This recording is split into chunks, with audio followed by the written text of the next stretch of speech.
작년 12월 23일 날 요한계시록 18장을 처음 시작하여 어제 주일까지 22번의 말씀을 나누었죠. 약간의 중복됨도 있었지만 그래도 하나님의 말씀은 듣고 또 듣고 새기고 또 새겨야 될 줄로 믿습니다. 지금껏 한 장의 본문으로 22번의 설교를 한 적이 없었는데 이제 오늘부터는 이제 2024년 1년 2독 성경 읽기가 되기까지 그간 그 긴 공백 기간 동안 계속하여 요한계시록 말씀을 들여다보고 또 들여다보고 그렇게 해서 18장을 시작한 지가 작년 12월 23일인데 오늘에 이르기까지 제가 도중에 이런 마음이 들었습니다. 과연 이 18장 한 장 가지고 새해 새로 시작되는 성경 읽기까지 이어질 수 있을까 이런 생각이 가득했던 것이죠. 그래서 조금 미심쩍은 부분도 있었지만 안 되면 19장으로 넘어가지 이런 생각들을 이렇게 했지만은 끝내는 18장 안에서 22번의 글을 적고 이렇게 18장 안에서 성탄절 설교도 하고 송년 예배와 신년 예배 설교까지 모두 마칠 수 있었다는 것이 참 이게 감사하다는 생각이 드는 거예요. 자, 설교학 교수님들이 볼 때에는요. 어떤 문제를 제기할 수 있을지는 몰라도 제게 주신 은혜로 꼭두새벽 묵상 글을 적는데 한 글자 한 글자 적어오게 하신 것 참 이런 것이 제게는 너무나 고맙고 감사한 일이었지요.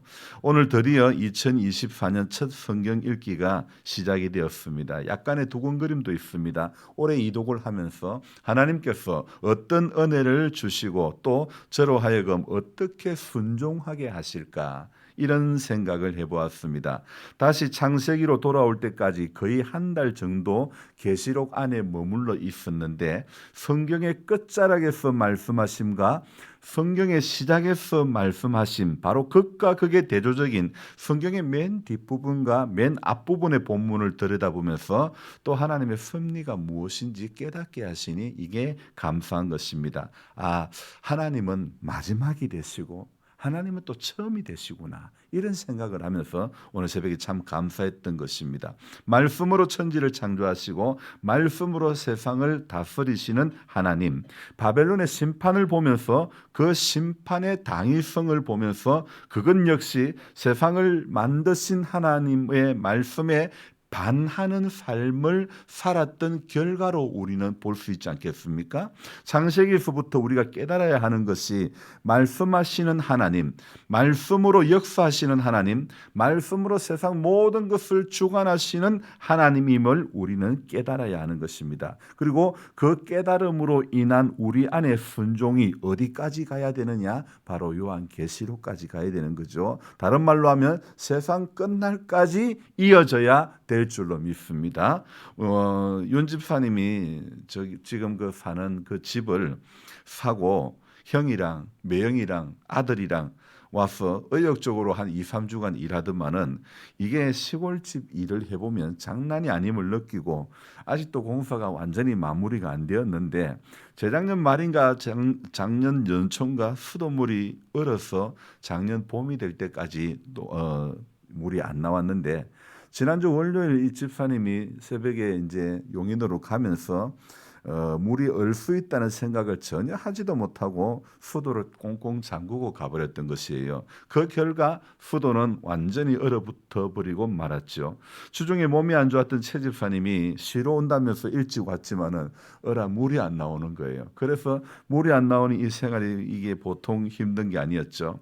그래서 작년에도 제가 해변기로 녹여봤지만 아무리 해도 안 되었는데 어제 주일 오후에 몇 시간을 해봐도 물론 나올 생각을 하지 않는 거예요.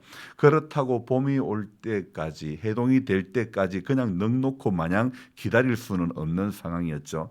조금씩 흘려보내야 얼지 않았을 터인데 이 말은 물탱크에서 호스를 깔아올 때 깊이를 얕게 묻었기 때문에 조금씩 물을 털어놓아야 되었던 것이죠. 처음 공사할 당시에는 아마 공사를 하신 분들이 삽과 꽃갱이로 파서 호수를 넣지 않았는가. 그래서 깊이에 넣지 못했기 때문에 그 결과 물을 조금씩 틀어놓지 않으면 얼어버릴 수밖에 없었던 것이죠.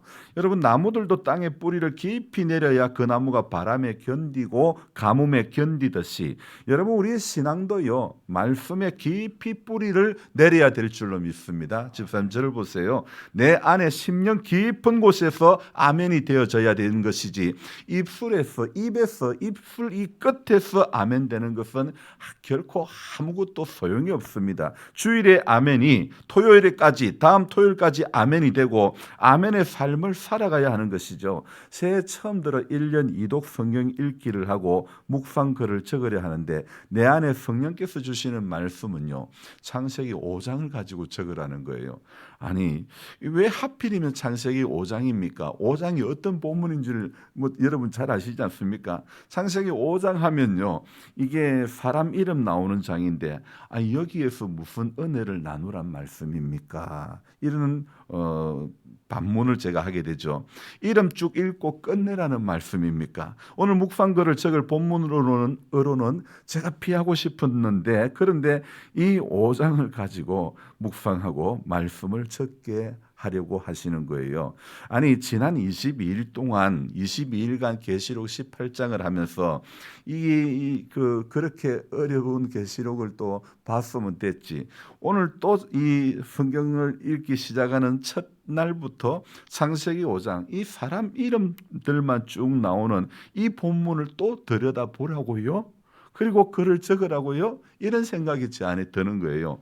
하나님께서 짓궂으신 건지 제가 머리가 나쁜 건지 정말 설교자로서는 때로는 피하고 싶은 본문들이 있는 거예요. 희한한 것은요, 여러분, 하나님께서는요, 내가 피하고 싶은 그 일이, 내가 피하고 싶은 그 사람이, 내가 정말 어떤 하고 싶지 않은 그 어떤 일들이 하나님의 뜻, 내가 보고 싶지 않은 본문이 하나님이 원하시는 본문일 때가 너무 많다는 것이죠. 지금까지 제가 신앙생활하면서 느낀 것이 바로 이 점이라는 것.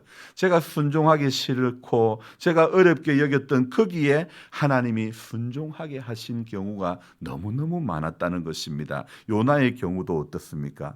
원수의 나라 니느웨에 가서 복음을 전하라는 하나님의 그 말씀에 요나는요, 참 그곳만은 피하고 싶었던 것이에요. 그런데 하나님은 요나가 피하고 싶었던 그곳을 내가 어찌 아끼지 아니하랴 이러면서 말씀하시면서 요나에게 복음을 그 땅에 가서 증거하라고 말씀하시지 않았습니까? 그렇다면 우리는 오늘 내가 하고 싶지 않는 것, 내가 순종하기 싫은 거기에 하나님은 언제나 그것을 통하여 말씀하실 수 있다는 사실을 우리가 깨달아야 하지 않겠습니까? 이 창세기 5장은요, 아담의 계보, 아담의 족보를 이야기하고 있는 장이죠. 그런데 성경 구성이 좀 저는 오늘 아침에 읽으면서 새벽에 묵상을 하면서 이게 좀 아이러니하다 이런 생각이 드는 것이 있는데요.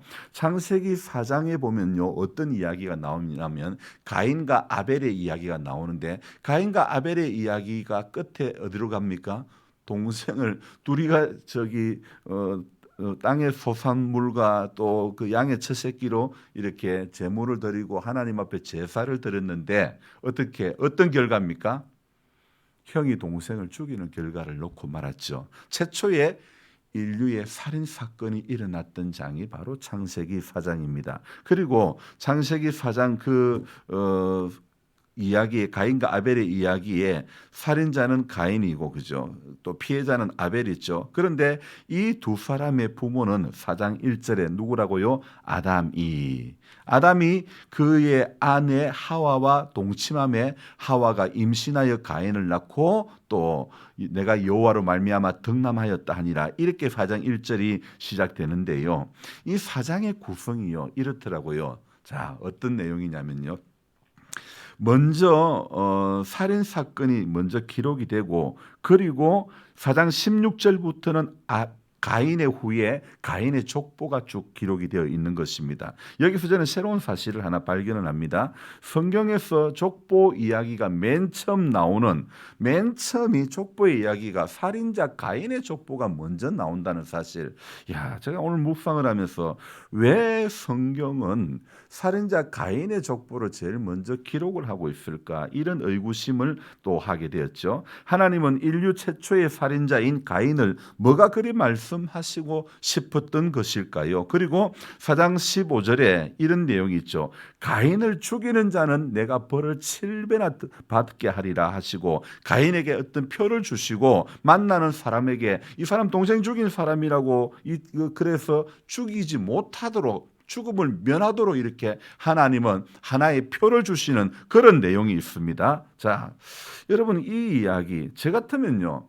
시범 케이스로 이 동생 죽인 이 가인을 그냥 시범 케이스로 저는 하나님이 아니니까 어떻게 날려버리고 싶었던 것 같아요. 그런데 아무튼 정리를 해보면요. 4장 16절부터 24절까지가 가인의 족보이고 그리고 4장 25절 이후부터는요. 바로 아담의 계보로 아담의 족보로 이어지고 있죠. 자, 이 아담의 계보는요. 여러분 우리가 이제 4장 25절 한번 봅시다. 같이 읽습니다. 아담이 다시 자기 아내와 동침하매 그가 아들을 낳아 그의 이름을 셋이라 하였으니 이는 하나님이 내가 가인이 죽인 아벨 대신에 다른 씨를 주셨다 함이며 이렇게 아담의 계보는요. 어떻게 이어집니까? 셋의 계보로 이어지게 되는 것이죠. 부모인 아담의 계보라고 말하지만 실은 자기가 죽인 동생 다음으로 나온 셋의 계보가 되는 셈입니다. 어쨌든 이 족보의 구성이 가인의 족보가 먼저 나왔다는 것, 가인을 위하여 표를 주셨다는 것, 이것이 좀 의아하지요. 이 두 족보를 통해 가지고 하나님께서 말씀하심이 무엇일까? 먼저 가인의 족보를 보면요. 자, 이제 저를 봅시다. 자, 성경을 보자면 보시고 저를 보자면 저를 보시기 바랍니다. 가인의 족보를 보면 세월이 흐르면서 새로운 직업들이 등장하는 것을 우리는 알 수 있습니다. 그래서 이 4장 20절을 보면요. 처음 가축 치는 자의 조상이 되는 그런 내용이 되어 있고 그 다음에 21절에는 직업군이 수금과 통소를 잡는 자의 조상이 되고 그 다음에 22절에는 구리와 새로 기구를 만드는 그런 이야기가 그런 직업을 가진 직업군의 변화가 이렇게 또 이어지고 있는 부분들 그러니까 이야기가 나오고 그리고 23절에 가면요. 라멕에 대해 가서는 라멕의 아내들이여 내 말을 들으라. 여기에서 일부 일처제가 깨어지고 있는 모습 또한 발견할 수 있지 않습니까? 라멕의 아내들이여 라멕이 부인이 여럿이 있었다는 것, 최소 2명 이상이 있었다는 것을 우리는 알 수 있죠. 자, 그러니까 아내들이라는 이 말에서 일부 일처제라는 사실이 무너졌음을 알 수 있고 또 그 뒤에 이어 나오는 말씀이 무엇입니까? 또 나의 상처로 말미암아 내가 사람을 죽였고 나의 상함으로 말미암아 소년을 죽였도다. 야, 자, 제가 조금 전에 말씀드렸던 그 창세기 4장의 서두에 인류 최초의 살인사건이 일어났다고 말씀드리지 않았습니까? 그랬던 이 창세기 4장이 또 4장 23절에 가니까 또 사람을 죽이는 사건이 또 등장을 하고 있지 않습니까? 자, 이 창세기 4장이 죽을 사자입니까? 사람을 죽이는 내용이 두 분이나 나오죠. 아니 처음에는 가축 치는 자의 조상이 되고 수금과 퉁소를 잡는 음악적으로 문화적으로 발전하더니 22절에 구리와 새로 기구를 만들면서 이건 문명 사회가 아니라 정말 약육강식 어떤 그런 무법 시대가 되고 말았다는 것을 우리는 이렇게 변천되어져 가는 것을 볼 수 있지 않습니까? 아담의 계보를 이은 그 셋의 족보를 보면요. 이제 이 4장을 넘어서서 5장을 보면요. 4장 25절 이후에 보면 셋의 족보를 보면서 우리는 하나의 특징이 있음을 알 수 있습니다. 그 특징이 무엇이냐면요. 누구는 누구를 낳고 몇 년 살다가 죽었다. 이게 끝입니다. 그래서 5장 쭉 읽어보면 누가 누구를 낳고 몇 년 살고 죽었다. 이게 끝이거든요. 그런데 누가 누구를 낳고 몇 년 살다고 죽었다고 이것이 반복되고 있는 5장이지만은 그러나 이 반복되는 말 사이에 끼어 있는 한마디 한마디에 우리는 주의를 기울여야 된다는 것입니다. 그중 하나가 3절입니다. 3절을 이제 또 봅시다. 3절에 보면 이런 말씀이 있죠. 아담은 130세에 자기의 모양 곧 자기의 형상과 같은 아들을 낳아 이름을 셋이라 하였고, 아담은요 자기의 형상을 닮았다. 이 말은 바로 하나님의 형상을 이야기하는 그런 뜻이 아닐까요? 그리고 또 26절을 한번 봅시다. 4장 26절.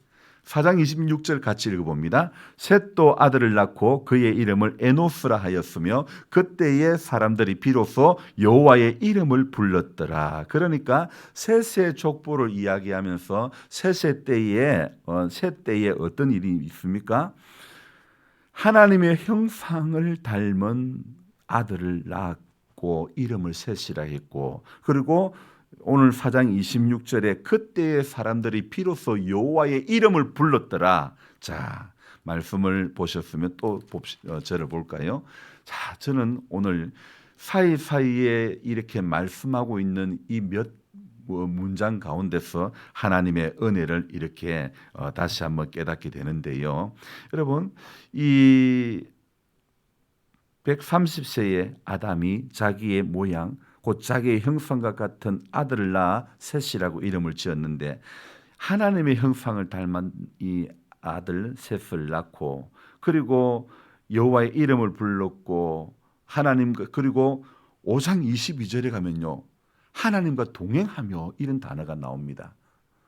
그러면서 참 다 누가 누구를 낳고 몇 년 살다가 죽었다로 끝이 나는 이 반복되는 5장 가운데서 또 하나의 건져야 할 문장이 하나님과 동행하며, 오늘 4장과 5장에 걸친 성경에서 처음으로 말하는 이 성경의 족보를 통하여서 우리가 붙잡아야 할 세 가지 문장이 있다는 것입니다. 그것이 무엇이냐면요, 자, 첫 번째 하나님의 형상을 닮아가야 된다는 것. 두 번째는 무엇입니까? 여호와의 이름을 불러야 된다는 것. 세 번째는 하나님과 동행하며 살아야 된다는 것. 이 세 문장을 우리에게 주시는 거예요. 그래서 한 가지 그러면서 또 한 가지 또 의구심 어떤 질문이 있는데, 왜 하나님은 에녹은 죽음을 보지 않고 하나님과 동행하다가 데려감을 당했을까? 여러분, 우리 누구라면 이런 의구심을 가질 수 있는 것이 당연한 거 아닙니까?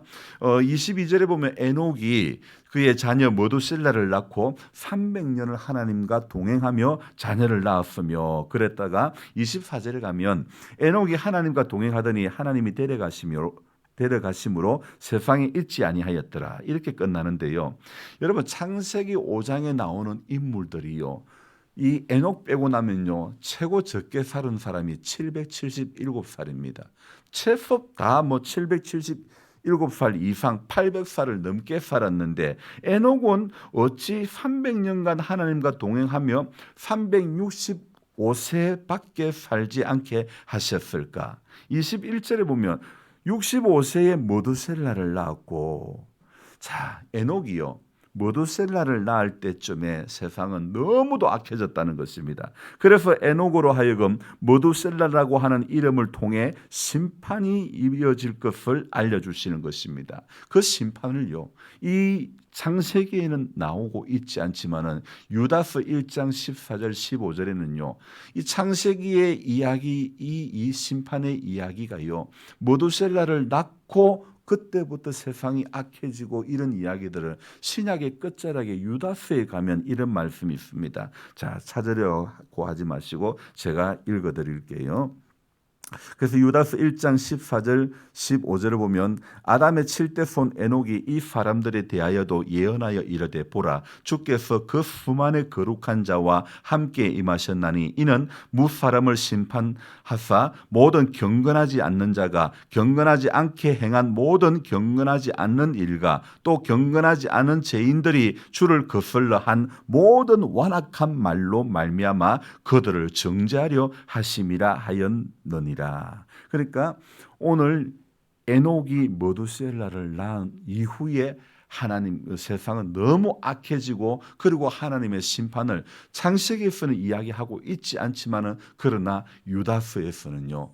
바로 경건하지 않는 모든 일들로 인해서 내가 그들을 정죄하리라 심판의 메시지를 하고 있는 것입니다. 그러니까 창세기에 나오는 에녹이 머두셀라를 낳고 300년을 살면서 하나님과 동행하다가 데려감을 당한 이유를 신약의 끝자락 유다서에서 그 비밀을 풀어가게 하시니 이것이 또한 얼마나 감사한지 모르겠습니다. 몰랐던 말씀이 깨달아지는 것이 은혜인 줄 믿습니다. 에녹이 하나님과 동행할 수밖에 없었던 이유, 바로 심판이 있음을 알았기 때문에 에녹은 하나님과 동행하기를 자처했던 것이죠. 지난 22일 동안 바벨론의 멸망을 통해서 다시 깨닫고 에녹이 머두셀라를 낳은 후에도 심판이 있음을 또 보게 하시는 거예요. 우리가 기억해야 할 것은요. 성경은요. 여러분 곳곳에서 심판을 이야기하고 있다는 것입니다. 그래서 축복만 이야기하는 책이 아니라 반드시 임할 심판을 이야기하는 책이라는 이 사실을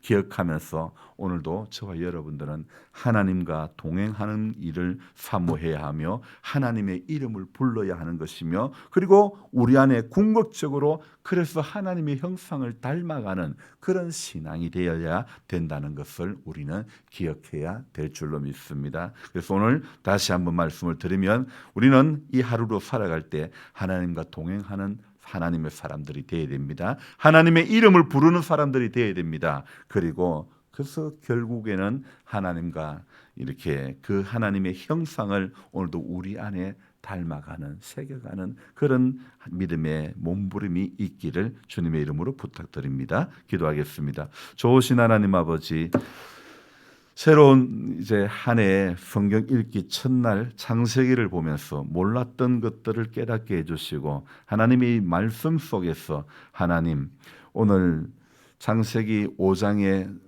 또 4장 말미에 나오는 족보 가운데서 하나님 우리에게 주시는 말씀이 하나님의 형상을 닮아가야 되고 하나님의 이름을 불러야 되고 하나님과 동행하기를 하나님은 기뻐하심을 이 여러 명의 이름들 가운데서 우리가 건져야 할 말씀인 줄로 믿습니다. 평생에 우리 신앙의 여정이 하나님 동행자의 기쁨을 누리게 해 주시기를 원합니다. 힘들고 어려울 때 여호와의 이름을 비로소 불렀던 그런 이 창세기의 이야기들처럼 하나님 우리 하나님 이름 부를 수 있는 그런 사람들 되게 해 주시고 그래서 우리 안에 정말 하나님 동행하면서 하나님의 형상이 늘 이루어져 갈 수 있는 복된 성도 되게 해 주시옵소서. 오늘 하루도 주님께서 우리를 기뻐해 우리를 사랑해 주시고 또 주님을 기뻐하는 우리 모두가 되어서 이날 한 날도 행복한 신앙생활 할 수 있는